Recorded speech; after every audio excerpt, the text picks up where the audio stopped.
Bonjour et bienvenue à la caverne des jeux de Thierry. Aujourd'hui, jeu coopératif Village Attack, un jeu d'Adam Smith. Il y a un lieu que le mal appelle foyer. Loin dans les collines d'un pays reculé se dresse un château où vivent les créatures mythiques et légendaires et dont elles surgissent pour répandre la terreur sur le monde. Depuis trop longtemps, les villageois locaux ont vécu sous la menace de cet endroit, mais cela suffit. Un appel aux armes a été lancé et des héros et aventuriers du monde entier y ont répondu. Les villageois viennent maintenant pour détruire la demeure du mal et ils ne doivent pas réussir. Car effectivement, dans ce village attaque, la particularité c'est que vous allez jouer effectivement des créatures du mal qui vont défendre le château contre les villageois et héros qui tentent effectivement de détruire le cœur du château que voici. Alors dans ce village attaque, c'est un jeu qui est assez difficile en fait à trouver malheureusement parce qu'il n'est plus édité. Ce qui est dommage parce qu'effectivement ce jeu est vraiment très bien fait avec des belles figurines, hein. Ici on a des figurines par exemple de héros ennemis.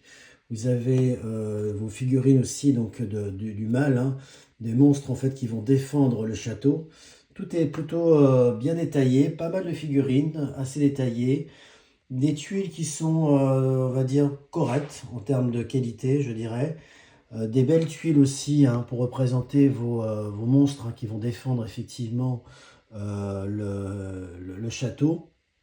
Bref, plutôt du beau matériel et surtout un thème moi, que je trouve vraiment sympathique, hein, qui change. Donc on est sur un tower défense, hein, donc on va falloir défendre le château. Mais au lieu d'être effectivement du côté des gentils, cette fois on est vraiment du côté des méchants. Des monstres, des vampires, liches et autres créatures mythologiques en fait, démoniaques et méchantes en fait, qui vont tenter de défendre ce château. Alors comme à mon habitude, hein, je vais vous présenter rapidement en fait hein, les résumés des règles et plus exactement un tour de jeu pour vous montrer un petit peu ce que donne ce village attaque. Et vous verrez qu'en fait au final les mécanismes sont relativement simples mais une certaine richesse effectivement dans le jeu. Alors commençons par la première phase. Au total, hein, vous aurez trois phases, hein. Une phase des monstres, une phase des villageois, une phase d'entretien. Voilà, assez simple. Donc commençons effectivement par le cœur du jeu, hein, si je puis dire, la phase des monstres. Donc là, effectivement, commençons par le premier joueur, hein, qui est symbolisé effectivement par cette très jolie pièce d'ailleurs de métal. Vous allez donc commencer effectivement à jouer. Alors pour cela, en fait, vous allez vous aider de dés. En fait, voilà, vos actions vont être déterminées par ces dés-là.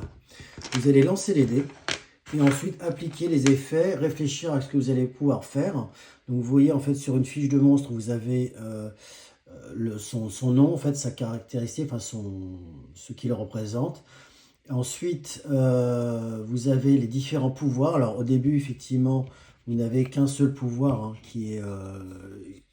voilà, qui est au départ en fait, mais vous allez pouvoir améliorer le profil de votre créature grâce en fait, à des XP. Là ici par exemple, tous les 5 XP en fait, que vous allez pouvoir acquérir, vous allez pouvoir en fait améliorer le pouvoir. Donc au début, vous avez un premier niveau, ensuite un deuxième niveau ici, et vous pouvez choisir effectivement soit d'avoir un nouvel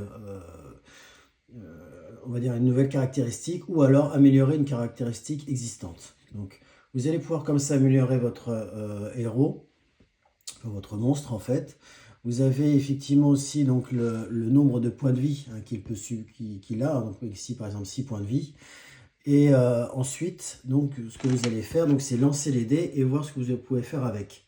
Certains pouvoirs, d'ailleurs, pourront être actionnés par rapport à certaines phases du dé. Tout simplement, c'est indiquer la phase pour actionner le pouvoir.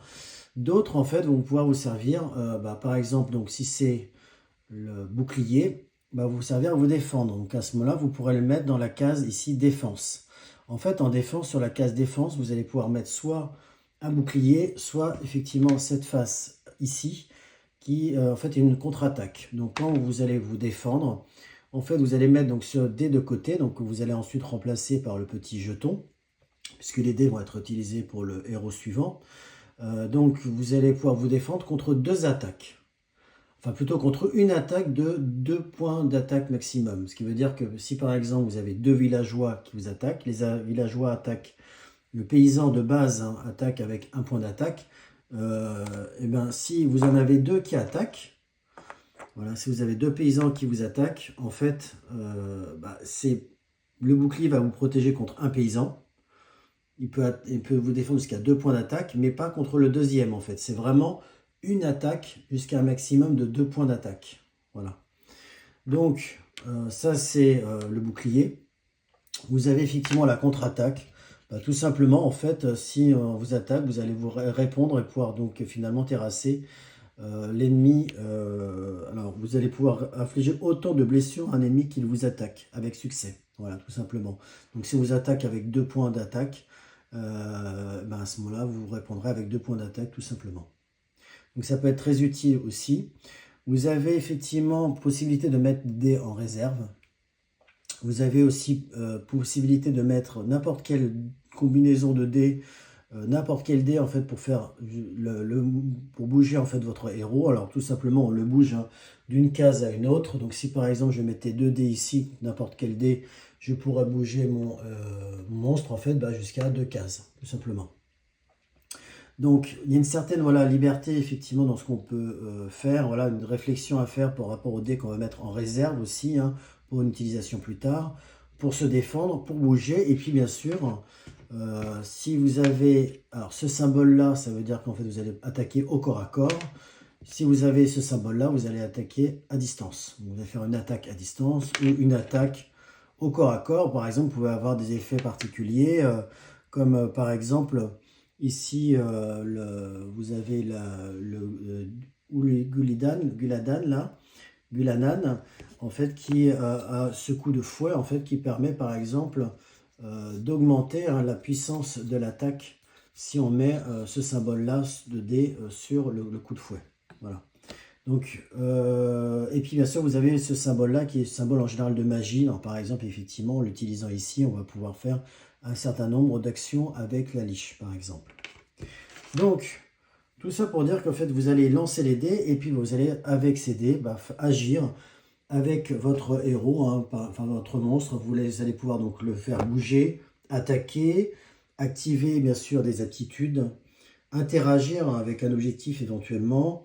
Et puis, bien sûr, vous allez aussi pouvoir, ça c'est assez sympathique, placer un piège. Alors, placer un piège, ici vous avez en fait donc le tableau de bord en fait qui va déterminer en fait le nombre de points de vie du cœur du château, puisqu'en fait l'objectif des paysans ça va être de détruire le château et vous bien sûr de le défendre, et tout en réduisant à 0 le moral des villageois. Alors ça dépend des scénarios, il peut y avoir par exemple, là c'est le scénario que j'ai mis en place, où vous allez devoir plutôt tuer des héros, donc plutôt que effectivement de réduire le moral du village à 0. Voilà, ça va dépendre des scénarios, mais en général, effectivement, il faudra réduire le moral du village à 0. Ici, d'ailleurs, vous avez des cartes événements. On va en parler un peu plus tard. Et là, donc, effectivement, vous allez pouvoir avoir jusqu'à 3 pièges à préparer en stock. Et donc, pour l'activer, c'est tout simple. C'est indiqué ici. Il y a un des griffes. Donc, c'est à ce moment-là, en fait, c'est le dé d'attaque. À ce moment-là, vous allez pouvoir placer, par exemple, ici, avec ce héros-là, si j'ai obtenu un symbole griffe, je vais pouvoir placer dans la salle, ici, un piège. Si, bien sûr, il correspond à ce qu'il faut. Donc, par exemple, ici, on a le symbole couloir, donc ça veut dire que malheureusement, on peut placer ce piège que dans un couloir. Il va affecter tous les paysans et tous les chasseurs. Donc là, c'est les différents types de villageois. Vous allez avoir donc les villageois qui vont être affectés et l'endroit où vous allez pouvoir poser le piège et bien sûr l'effet du piège. Donc imaginons par exemple, je joue ce héros-là, enfin ce monstre-là. J'ai obtenu à mon tour en fait sur mon dé donc ce symbole-là de griffe, d'attaque. À ce moment-là, donc j'ai ce piège qui est disponible. Je peux le placer à ce moment-là dans le couloir. Donc c'est une des actions possibles. Alors j'ai l'extension en l'occurrence trap qui permet en même temps aussi de matérialiser le piège. Donc ça c'est plutôt sympathique. Bon, c'est juste effectivement de la déco, mais c'est quand même plutôt sympa d'avoir ça en plus. Voilà, bon, ça c'est petite parenthèse. Effectivement dans ce jeu-là il y a quand même pas mal d'extensions. Et donc Moi, je trouve que cette extension rajoute effectivement un petit côté sympathique de pouvoir visualiser effectivement les pièges sur le terrain. Alors, une fois que tous les monstres en fait ont joué, donc c'est au tour en fait des villageois de jouer. Donc, première partie, en fait, il va falloir avancer la roue d'événements du village et tirer un événement si nécessaire. Donc ici, effectivement, vous avez cette fameuse roue des événements du village. Hein. Donc, selon le nombre de monstres que vous jouez, vous allez avancer la roue d'un nombre de crans. Donc, par exemple, si j'ai 3 monstres que je joue, je vais l'avancer à chaque fois de 3 crans. Et dans le scénario, ça va être indiqué au numéro tant, 6 par exemple, 10, 15, etc. Vous allez piocher une carte événement. Voilà, tout simplement. Donc, dans cette phase des villageois, vous allez avancer cette fameuse roue. Ensuite, en commençant en fait par les zones les plus proches du cœur du château, en fait, les villageois vont attaquer puis bouger et ça sera toujours dans cet ordre. Et ça, c'est important. Donc, effectivement, ici par exemple, donc on est à 1, 2, 3 du cœur du château.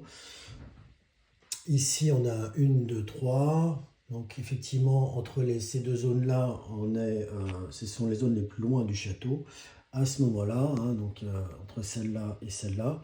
Donc, ce que vous allez faire, hein, c'est départager. Alors, dans le jeu, on vous dit utiliser la pièce pile ou face pour départager en fait qui est le plus éloigné du château, par qui vous allez commencer. Dès qu'il y a des choix à faire, moi, je recommande tout simplement d'utiliser un D6 et puis vous allez affecter. Par exemple, disant 1, 2, 3 pour cette zone-là et 4, 5, 6 pour cette zone. Mais bon, après, chacun fait comme il veut. En tout cas, vous allez jouer effectivement donc, les paysans les plus éloignés du château et ensuite vous rapprocher pour faire actionner ceux qui sont les plus près. Donc, par exemple, ici, donc, à ce moment-là, ils vont attaquer d'abord, mais là, effectivement, il n'a rien attaqué et ensuite va avancer. Ensuite, effectivement, vous allez, ceux-là qui sont les plus éloignés, ils vont aussi attaquer, mais là, il n'y a personne à attaquer, et avancer. Et on voit effectivement, cette nuance est importante, parce que si les villageois avaient commencé ici, il aurait commencé à attaquer effectivement notre monstre, et il lui aurait fait des dégâts, forcément, hein, sauf si il avait mis de côté des dés de défense, ou aussi s'il peut riposter, s'il avait mis ces fameux dés qui permet de riposter, hein, pas de défendre, mais en tout cas de riposter. Donc, effectivement, le villageois a fait un dégât au monstre, mais le monstre a aussi fait un dégât. Et les villageois n'ont qu'un seul point de vie, ainsi que les chasseurs, qu'on verra plus tard aussi, hein, qui ont aussi qu'un seul point de vie. Les héros, par contre, effectivement, les héros donc ennemis, hein, eux ont leur propre fiche avec un nombre de points de vie, bien sûr, bien supérieur. Donc vous allez en fait faire bouger les villageois des plus éloignés au plus près du cœur du château. Hein, mais vous allez faire bouger, donc attaquer et bouger ensuite les villageois qui en fait ont pour objectif principal de détruire le château. Hein. Donc, ce qui veut dire qu'effectivement, quand ils vont attaquer les monstres, mais une fois qu'ils les ont attaqués, ils vont se diriger sur le cœur du château et attaquer le cœur du château. Hein. C'est bien l'objectif pour les villageois. Une fois que tous les villageois donc, ont attaqué et bougé, vous allez ensuite déclencher les pièges. Donc, si vous avez pu installer, comme on a vu tout à l'heure, par exemple, vous installez un piège ici, à ce moment-là, vous allez pouvoir appliquer les effets, quel que soit le résultat. Hein. C'est-à-dire que par exemple ici, si j'applique les effets, ça ne touche que les villageois de base, les paysans et les chasseurs. Ici, nous avons un héros. Donc il ne va laisser, on va dire, le héros est assez doué, il va éviter par exemple des pièges à l'âme. Mais une fois que le piège a fonctionné, le piège a été déclenché, on le défausse. Hein, il n'est utilisable qu'une seule fois. Et même s'il n'a pas réussi effectivement à atteindre son objectif. Et enfin, en fait, vous allez faire apparaître 2 nouveaux villageois. Donc vous allez tirer, vous avez les zones de spawn, d'apparition des villageois, donc qui sont représentés effectivement par cette petite tuile. Donc vous allez faire apparaître, voilà, dans l'ordre que vous voulez, mais en tout cas vous allez faire apparaître tous les nouveaux villageois qui vont arriver. Donc en tirant à chaque zone de spawn en fait, une carte qui va vous dire quel type de villageois. Donc ici par exemple des paysans. Et là, vous avez en fait le nombre de paysans qui vont apparaître, de villageois qui vont apparaître dans la zone. 4, 6, 8, en fait, c'est ce qu'on appelle les tiers 1, 2 ou 3. Donc ça c'est le scénario qui va dire en fait quel tiers il faut prendre en compte. Par exemple, vous allez avoir un scénario qui va dire vous piocherez que des tiers 1, ou alors à partir de 20 de morale du village, vous allez passer au tiers 2, et à partir de 10, vous allez passer au tiers 3, etc. Voilà, ça dépend des scénarios. Donc vous tirez les cartes de villageois pour les faire apparaître effectivement dans les différentes zones. Alors, petite particularité, quand vous allez faire apparaître des chasseurs, vous allez en fait tirer dans un sac, un très joli petit sac qui est fourni en fait, les symboles des monstres en fait, où il y a les symboles des monstres et qui va déterminer en fait le chasseur vers ça, on va dire sa particularité, vers qui il va s'attaquer en priorité, enfin, vers qui il va faire plus de mal plus exactement. C'est-à-dire que par exemple, vous allez attacher effectivement un rond qui va, par exemple, un rond rouge, par exemple, pour ce monstre-là, avec le bordure rouge, vous voyez, parce qu'on l'aura tiré au sort dans le petit sac que je vous ai montré. Et donc, en fait, lorsqu'ils vont apparaître, lorsqu'ils attaquent en fait ce personnage-là, ce monstre-là, c'est pas un dégât qu'il va prendre, mais deux. Ils sont plus puissants, les chasseurs, avec le monstre en fait sur lequel il y a une affiliation. Et enfin, vous avez la dernière phase, la phase d'entretien. Donc là, vous allez retirer la partie, les marqueurs et les cartes dont les effets ont cessé, tout simplement. Donc, par exemple, peut-être retirer les cartes pièges, etc. Vous allez tirer une nouvelle carte piège que vous allez rajouter, sauf si dans le scénario, on vous dit qu'il n'y a pas de piège. Enfin, voilà, ça dépend encore des scénarios. Et le pion premier joueur va changer de main, tout simplement. Voilà. Voilà, rapidement, faites le tour de jeu. Alors bien sûr, il y a encore d'autres petites règles, notamment vous avez des pièces qui sont symbolisées en fait avec ce petit jeton là de rappel. Vous allez avoir des effets spécifiques. Voilà, il y a plein d'autres choses. Vous pouvez rajouter aussi un troll par exemple. Alors vous avez dans le jeu les cartes troll qui vous permettent de jouer un troll, mais il n'y a malheureusement pas la figurine qui est dans une extension à part et qui coûte une fortune sur internet parce qu'effectivement malheureusement il n'est plus publié. Bon, vous pouvez éventuellement peut-être prendre un proxy voilà, pour le remplacer. Voilà, il y a plein d'autres choses encore dans ce jeu-là, mais voilà à peu près l'essentiel de ce village attaque. Donc que je vous recommande effectivement si vous avez arrivé à le trouver effectivement en occasion. Alors malheureusement les prix ont tendance un peu à s'envoler sur ce jeu-là parce qu'il n'est plus publié, mais bon, on peut quand même trouver de temps en temps quelques prix corrects. En tout cas pour le jeu de base. Et des extensions, vous pouvez en trouver à des prix aussi corrects. Ça dépend effectivement des extensions. Voilà.